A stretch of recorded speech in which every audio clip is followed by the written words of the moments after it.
কেন্দ্রীয় বাহিনীকে সঙ্গে নিয়ে পাথরঘাটা এলাকায় টহল টেকনো সিটি থানার পুলিশের। বিশাল কনভয় নিয়ে হুটার বাজে এলাকায় ঘুরল টহল।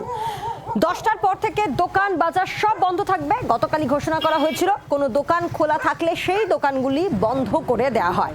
নান্টু হাজরা আমাদের সঙ্গে রয়েছেন টেলিফোনের প্রতিনিধি। নান্টু, গতকালও আমরা যেমনটা দেখেছিলাম এই টহল, আজকেও একই রকমভাবে কেন্দ্রীয় বাহিনীকে নিয়ে এই টহল চলল।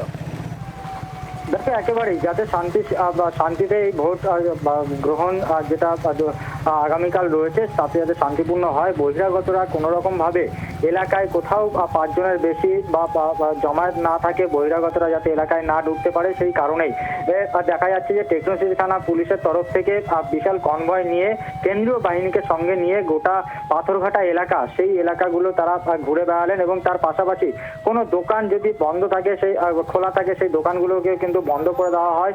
তার কারণ গতকালই পুলিশের তরফ থেকে জানানো হয়েছিল যে আজকে অর্থাৎ 28 তারিখ রাত 10টা থেকে আগামীকাল 29 তারিখ পর্যন্ত সমস্ত দোকান বন্ধ থাকবে। সেখানে দাঁড়িয়ে দেখা যায় যে বেশ কিছু দোকান খোলা ছিল, সেই দোকানগুলো যেমন পুলিশের তরফ থেকে বন্ধ করে দেওয়া হলো। যেখানে জমায়েত 5 জনের বেশি জমায়েত ছিল, সেখান থেকে সেই জমায়েত হাঁকিয়ে দিল।